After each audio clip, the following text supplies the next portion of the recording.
और बांग्लादेश के चुनावी नतीजों का जिक्र करते हैं। इस वक्त बांग्लादेश नेशनलिस्ट पार्टी सबसे आगे चल रही है। जमाते इस्लामी के नेतृत्व वाले गठबंधन को अब तक 70 सीटें मिल चुकी हैं, तो अन्य के पास सिर्फ 18 सीटें ही आई हैं। यानी बांग्लादेश में इस बार बीएनपी अध्यक्ष तारिक रहमान का प्रधानमंत्री बनना लगभग तय माना जा रहा है। बांग्लादेश में नई सरकार के गठन के लिए यह चुनाव देखिए बेहद अहम है, क्योंकि अगस्त 2024 में आवामी लीग सरकार के पतन के बाद अंतरिम प्रशासन ने सत्ता संभाली थी। जमात इस्लामी के खाते में अब तक सिर्फ 70 सीटें आई हैं। बांग्लादेश चुनाव में बीएनपी इस वक्त की सबसे बड़ी पार्टी बनकर उभर रही है। बीएनपी ने अब तक 211 सीटों पर यह जीत यहां पर हासिल की है। तो यानी सीधे तौर पर अब सियासी समीकरण बांग्लादेश के कहते हैं कि नई सरकार बीएनपी की यहां पर बनने वाली है।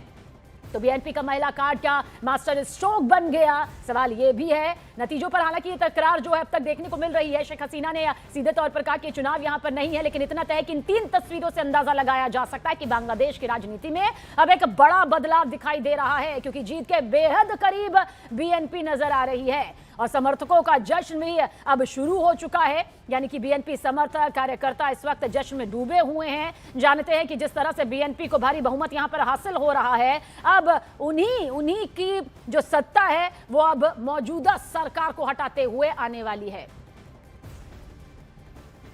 और हमारे सहयोगी शैलेंद्र वांगू ज्यादा जानकारी के साथ। शैलेंद्र, एक नई तस्वीर बांग्लादेश की सियासत से बीएनपी पार्टी को लेकर सबसे आगे। बिल्कुल बिल्कुल सबीना, देखिए ये एक बहुत बड़ा चेंज है। हम पिछले करीब करीब 1.5 साल से हमने देखा है कि जिस तरह से यूनुस सरकार के दौरान कोई लॉ एंड ऑर्डर नहीं था, जिस तरह से लिंचिंग्स हुई हैं, जिस तरह किलिंग्स हुई है, वायलेंस भड़का है, कोई कंट्रोल नहीं था यूनुस सरकार का। और हमने ये भी देखा है कि यूनुस सरकार के रहते हुए जो बांग्लादेश सरकार जो है वो कहीं ना कहीं उनका झुकाव पाकिस्तान की तरफ था। लेकिन अगर हम बात करें जो मौजूदा बीएनपी की, अगर हम बात करें जो माना जा रहा है कि लगभग बनना तय है प्रधानमंत्री तारिक रहमान का, तो ऐसे में माना जा रहा है कि वो एक न्यूट्रल इंसान है। हालांकि इससे पहले जो संबंध रहे हैं भारत और बांग्लादेश के ड्यूरिंग बीएनपी रूल, वो भी इतने अच्छे नहीं रहे, लेकिन ये कंपैरेटिवली यूनिस सरकार से बेहतर है। और भारत सरकार भी जो है बांग्लादेश सरकार के सभी जो पक्ष हैं उनके साथ में अच्छे संबंध चाहती है। हालांकि हमने ये भी देखा है कि जो तनाव पैदा हुआ था बांग्लादेश और भारत के बीच में पिछले कुछ समय से, हमने ये भी देखा है कि किस तरह से एम्बेसीज को टारगेट किया गया, सुरक्षा को लेकर सवाल खड़े किए गए। लेकिन माना जा रहा है कि अब जो वहां पर बदलाव होगा तो उसका सीधा असर संबंधों पर भी होगा। और वहीं अगर हम बात करें जमात की, तो जमात कहीं ना कहीं उभरा है, वो पहले से ज्यादा मजबूत हुई है, लेकिन कहीं ना कहीं जमात को भी इस बार ठुकरा दिया है बांग्लादेश के अवाम में। बहुत सीमित सीटों तक उनको सीटें मिली है वहां पे, लेकिन ये कहीं ना कहीं शुरुआत है जमात के लिए। लेकिन कुल मिलाकर देखा जाए तो बांग्लादेश के लिए एक नई शुरुआत जरूर है। लेकिन वहीं अवामी लीग जो है इस पूरी पिक्चर से बाहर रही है और साथ ही साथ भारत बहुत करीब से नजर रखे हुए था। हालांकि भारत ने अपने ऑब्जर्वर्स बांग्लादेश नहीं भेजे, लेकिन माना जा रहा है कि वहां की जो नई सरकार बन के आती है उसके साथ भारत सरकार मिलकर आगे मजबूत संबंधों को मजबूत करने के लिए काम करेगी। शैलेंद्र, क्योंकि आपने भारत और बांग्लादेश के उन संबंधों का भविष्य की पूरी तस्वीर को यहां पर समझाया है, लेकिन तारिक रहमान जो कि इस वक्त बांग्लादेश के प्रधानमंत्री के रेस में सबसे आगे चल रहे हैं, इस लहजे से भी समझेंगे, क्योंकि मौजूदा हालात बहुत ज्यादा बांग्लादेश और भारत के बिगड़े हुए हैं। लेकिन जो पहले की सियासत रही है, पहले की रणनीति इस पार्टी की रही है, उसका असर कितना मौजूदा दौर में पड़ता हुआ नजर आता है?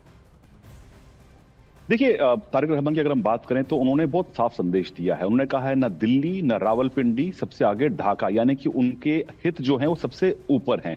अगर हम इसे कंपेयर करें यूनुस सरकार से, तो जाहिर तौर पर यूनुस सरकार का कंप्लीट इंक्लिनेशन दिखा है हमें पाकिस्तान की तरफ, और भारत विरोधी जिस तरह की मानसिकता रही और जिहादियों को, जो कट्टरपंथी, उनको पूरी छूट दी गई और भारत विरोधी नैरेटिव को खड़ा किया गया। आपको ये भी यहाँ तक भी बता दें कि जो भारतीय दूतावास, जो भारतीय उच्चायोग ढाका में है, वहां पर यह भी मैसेज कन्वे किया गया था, जो वहां पर इंडियन जो स्टाफ है, डिप्लोमेट्स, उनकी फैमिलीज को वहां तक वापस बुलाया गया। कहीं ना कहीं सेफ माहौल भारतीय डिप्लोमेट्स के लिए भी वहां पर नहीं था। तो ऐसे में तारिक रहमान अगर आते हैं तो यूनुस के मुकाबले वो एक बेहतर बेट होंगे जाहिर तौर पर। भारत के साथ भी संबंध बेहतर करना चाहते हैं। वो किसी एक देश की तरफ झुकने को लेकर उन्होंने साफ कर दिया, वो किसी एक देश की तरफ उनका झुकाव नहीं होगा। वो उन्होंने साफ कह दिया है कि जो भी ढाका के, जो भी बांग्लादेश के हित की बात करेगा वो हमारा दोस्त होगा, हमारा कोई दुश्मन नहीं होगा। लेकिन उससे बड़ी बात यह है कि जिस तरह से जमात पहली बार विपक्ष में आ रही है। इससे पहले जमात पर प्रतिबंध था, लेकिन वो पहली बार विपक्ष में आ रही है। तो ऐसे में जमात भले ही थोड़ी मजबूत हुई हो, लेकिन उसको पूरी तरह से वहां की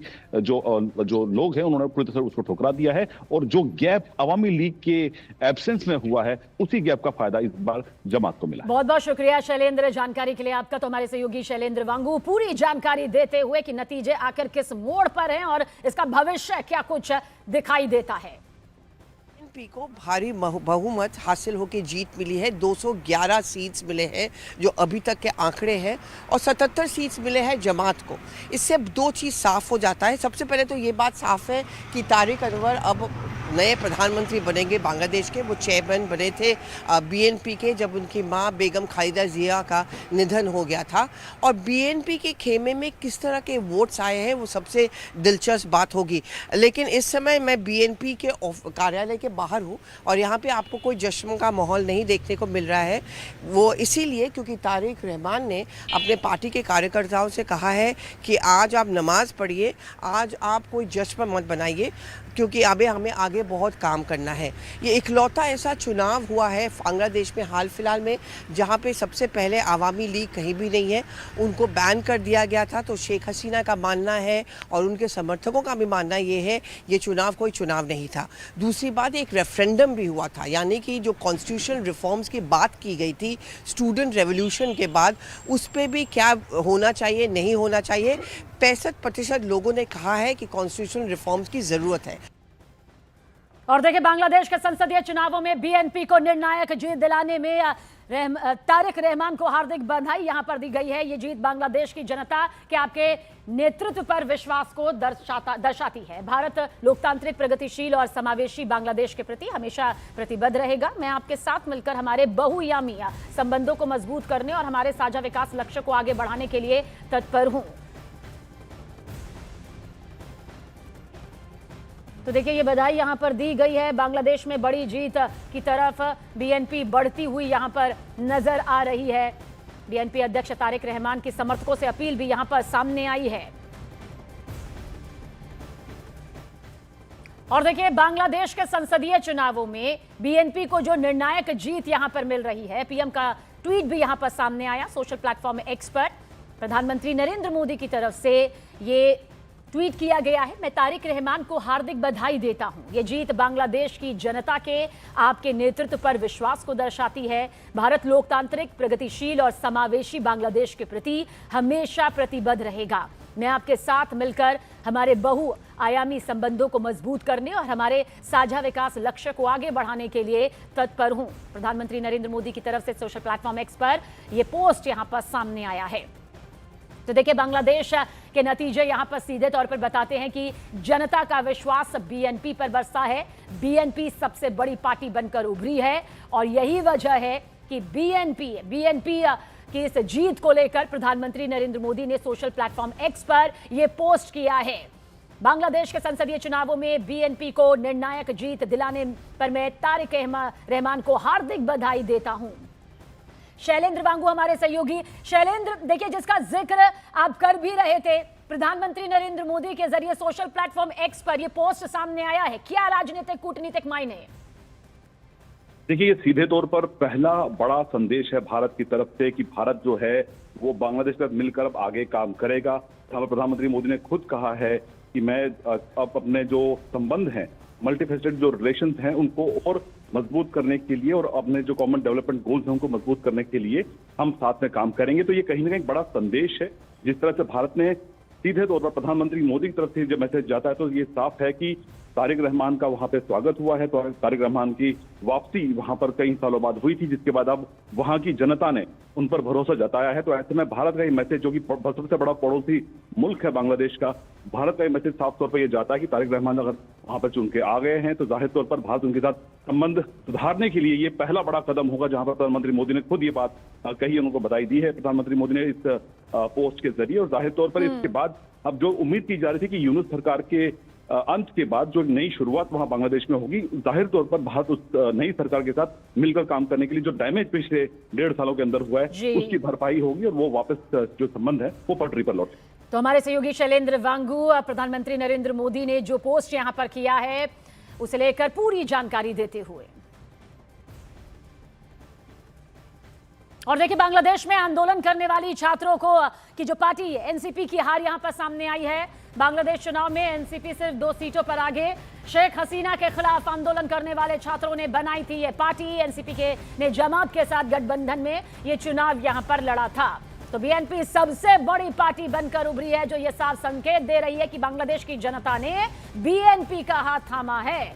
वहीं पर शेख हसीना के खिलाफ आंदोलन करने वाले छात्रों ने एनसीपी जो बनाई थी, ये पार्टी जो बनाई थी, एनसीपी ने जमात के साथ गठबंधन में दरअसल बांग्लादेश का ये संसदीय चुनाव लड़ा था, लेकिन हार यहां पर हुई है। और जो सबसे बड़ी पार्टी बनकर उभरी है वो है तारिक रहमान की बीएनपी। और अब सीधे सीधे सियासी आंकड़े यही कह रहे हैं कि जो नतीजे सामने आ रहे हैं, आ चुके हैं, उसमें तारिक रहमान बांग्लादेश के अगले प्रधानमंत्री हो सकते हैं। और देखिए वहीं बांग्लादेश में चुनावी नतीजों को लेकर तस्लीमा नसरीन ने न्यूज़ 18 इंडिया से बातचीत की। उन्होंने इस दौरान बांग्लादेश की मौजूदा राजनीतिक स्थिति और धर्मनिरपेक्षता को लेकर कई तीखे बयान दिए हैं। बांग्लादेश में वोटिंग पूरी हो चुकी है और जल्दी नतीजे आएंगे और एक नई सरकार वहां पर सत्ता में आएगी। हमारे साथ बांग्लादेश के हालात पर बात करने के लिए बांग्लादेश की ही एक प्रोमिनेंट ऑथर तस्लीमा नसरीन है। Madam, very welcome to network 18। First of all, Dr. Yunus, after casting his vote, he said that it's going to be a birth of new Bangladesh. Do you think it's going to be a new Bangladesh?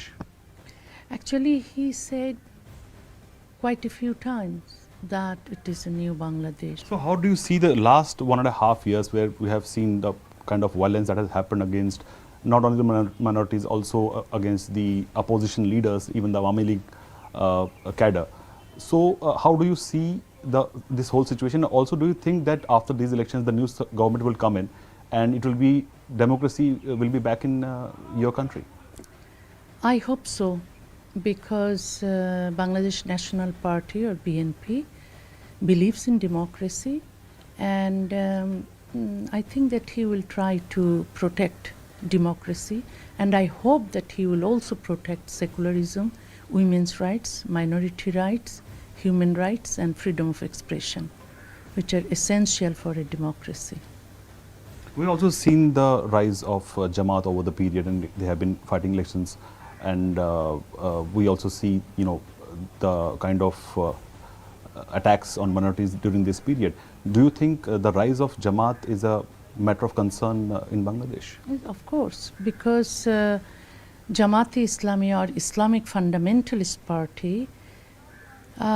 was the collaborator of Pakistani army in 1971 during our liberation war, and they helped Pakistani army to kill 3 million Bengali people and rape 200,000 Bengali women, and they were against the independence of Bangladesh, and they are, you know, most of them are jihadis, and they are against women, they are against freedom of expression, they are against minority rights, they are against secularism.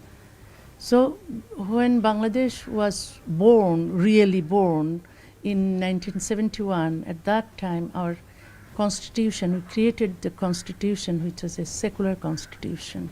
So we want to restore that constitution. I hope that whoever wins, not the Jamaat-e-Islami of course, because Jamaat-e-Islami want theocracy, and if BNP wins the election, then I think that that the 72's constitution, the secular constitution will be restored.